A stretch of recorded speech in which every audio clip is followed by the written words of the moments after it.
And ఇంకోటి ఏంటంటే new IT rules and old IT rules which one is better, ఏది ఎక్కువ ఇంపాక్ట్ చూపిస్తుంది?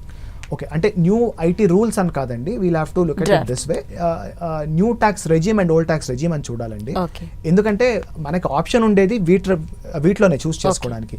So old tax regime and new tax regime అనేది మనము డైరెక్ట్గా ఒక ఇట్లా ఒక ఇన్కమ్ చూసి ఆర్ ఇన్కమ్ లెవెల్ చూసి డైరెక్ట్గా చెప్పడానికి కొంచెం కష్టం.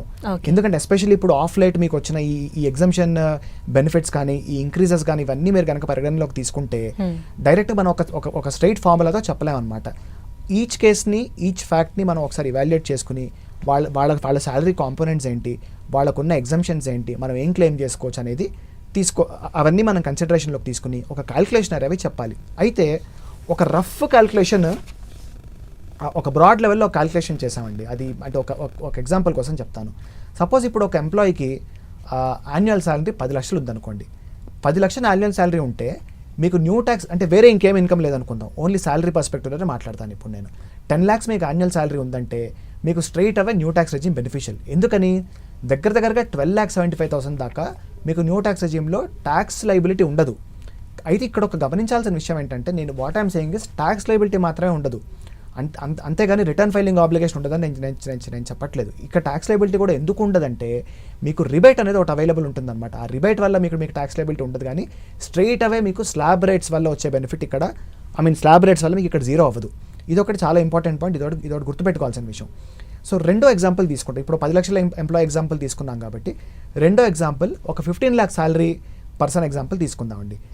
ఇప్పుడు ఈ 15 lakh శాలరీ ఎగ్జాంపుల్ తీసుకుంటే దాంట్లో 50% మన కొత్త లేబర్ లాస్ వచ్చినాయి కాబట్టి 50% వరకు బేసిక్ ఉండాలి కాబట్టి నేను employer contribution to provident fund అవన్నీ ప్రస్తుతానికి పక్కన పెట్టేస్తాను. బికాజ్ అవి మన క్యాలిక్యులేషన్ ఇంకా కాంప్లెక్స్ చేయడం తప్పితే సింప్లిఫై చేయడం ఉండదు కాబట్టి ప్రస్తుతానికి అది నేను పక్కన పెడుతున్నాను. సో ఇప్పుడు ఒక 15 లక్షల శాలరీ ఉన్న ఎంప్లాయీని కనుక తీసుకుంటే 7,50,000 rupees బేసిక్. ఇప్పుడు హైదరాబాద్లో ఉన్న ఎంప్లాయీ ఇప్పుడు కొత్త రూల్స్ ప్రకారం హెచ్ఆర్ఏ ఎగ్జంప్షన్ 50%కి మన హెచ్ఆర్ఏ అలవెన్స్ 50% తీసుకోవచ్చు కాబట్టి 7,50,000 బేసిక్లో 50%, దట్ ఈస్ 3,75,000 హెచ్ఆర్ అలవెన్స్ లాగా తీసుకుంటున్నాను. చిల్డ్రన్ ఎడ్యుకేషన్ అలవెన్స్ కొత్త ప్రపోజ్ రూల్ ప్రకారం 3,000 rupees per month తీసుకున్నాను.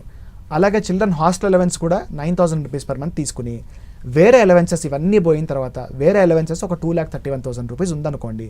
మొత్తం వెరసి ఈ ఎంప్లాయీ శాలరీ 15 లక్షలు అవుతుంది.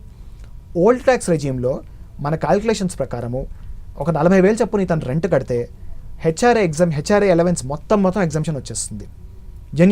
జెన్యున్ కేసెస్ చెప్తున్నాను. హెచ్ఆర్ఏ ఎగ్జంప్షన్ మొత్తం వచ్చేస్తుంది, దట్ ఈస్ 3,75,000 మొత్తం వెళ్ళిపోతుంది.